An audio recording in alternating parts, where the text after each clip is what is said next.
On the night of April 14, 1912, the Atlantic Ocean was unusually calm. The sea lay flat and black, like polished glass beneath the stars. To the passengers aboard RMS Titanic, it felt like destiny itself had stilled the waters to admire the grandest ship ever built.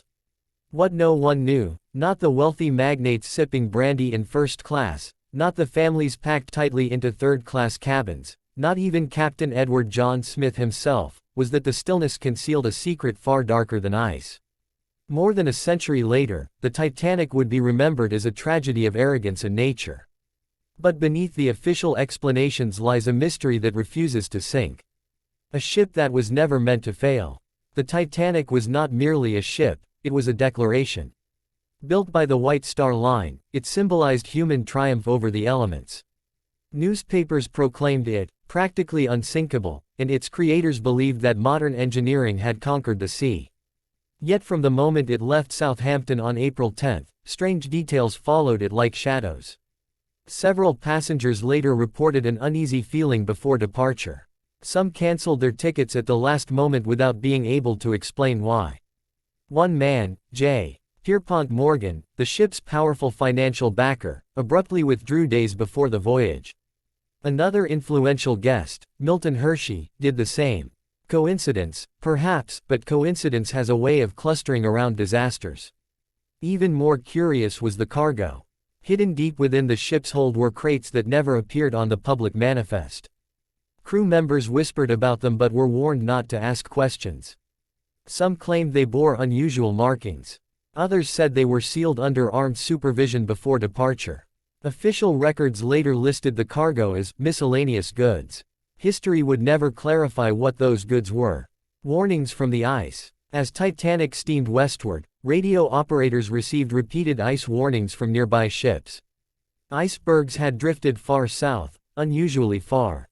Some messages were acknowledged, others were ignored or delayed.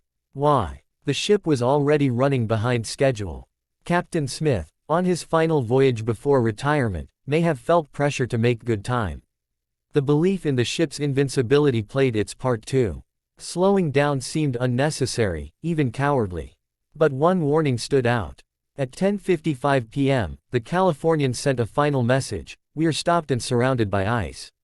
The Titanic's radio operator, busy transmitting passenger messages, reportedly replied sharply, telling them to keep quiet. Less than 2 hours later, the iceberg struck. The collision that shouldn't have sunk a giant. At 11:40 p.m., Lookout Frederick Fleet rang the warning bell and shouted, "Iceberg, right ahead." First Officer William Murdoch ordered the ship hard to starboard and engines full astern. The iceberg scraped along the ship's starboard side, tearing open a series of compartments below the waterline. The damage seemed minimal at first. Passengers felt only a shudder. Some laughed. Others went back to sleep. But beneath the surface, water poured in, slow, relentless, unstoppable. Here lies one of the greatest mysteries of the Titanic. Why did the ship sink so completely and so quickly? According to its design, Titanic could remain afloat with up to 4 flooded compartments. It had 6. But later examinations of the wreck revealed something unexpected. Not a single long gash, but a series of small punctures, as if the hull had been stressed beyond its limits and burst open at its weakest points. Why was the steel so brittle?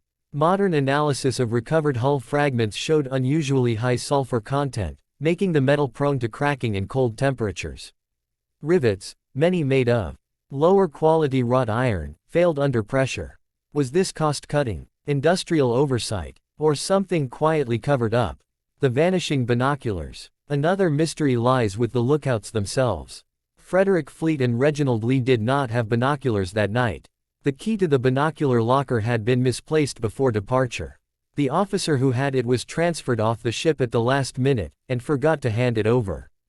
Without binoculars, the lookouts relied solely on their eyesight in freezing darkness.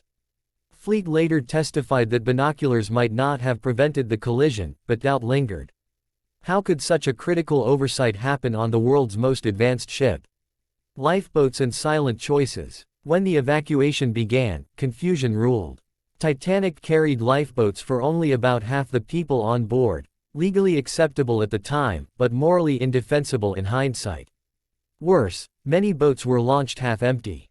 Why? Some officers feared the boats would buckle if fully loaded. Others struggled to control panicked crowds. Language barriers between crew and passengers slowed communication. But survivors told stranger stories. Several claimed they saw officers deliberately lower boats with empty seats, despite desperate pleas. Others said some crew members disappeared entirely during the evacuation. There were even accounts, long dismissed, of gunshots in the night. Were these acts of mercy to prevent chaos, or evidence of something more sinister? The ship that didn't answer. Perhaps the greatest mystery of all lies with the SS Californian. That ship was nearby, so close that passengers aboard Titanic could see its lights on the horizon. Distress rockets were fired into the sky. Yet the Californian never came. Its wireless operator had gone to bed. The captain later claimed the rockets looked like company signals, not distress flares. An official inquiry ruled it a tragic misunderstanding. But survivors never accepted that explanation. Why did Californian remain motionless while a ship died within sight? Voices from the deep. When Titanic finally slipped beneath the waves at 2:20 a.m., the sea filled with screams, then silence. More than 1,500 people perished. For decades, the wreck lay undiscovered, hidden beneath nearly 4 kilometers of ocean. When it was finally found in 1985, it answered some questions, and raised many more.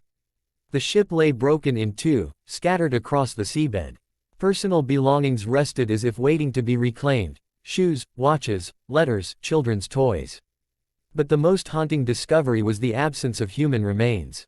Only pairs of shoes marked where bodies once lay. Some researchers suggested currents had swept remains away. Others believed bacteria had consumed them. Still, the emptiness fed the legend that the sea itself had erased the evidence. The unanswered question: so what truly sank the Titanic? Was it human arrogance, a belief that technology had surpassed nature? Was it industrial greed, cutting corners in materials and safety? Was it a chain of coincidences so perfectly aligned that disaster became inevitable? Or was it something else entirely, something buried in sealed cargo holds, something never meant to surface? History offers explanations, but not peace. Because when you trace every warning ignored, every shortcut taken, every silent decision made in the dark, one truth emerges. The Titanic did not sink because of an iceberg alone. It sank because of choices. And somewhere beneath the cold Atlantic, the wreck still waits, keeping its final secrets, untouched by time, whispering its mystery to the deep.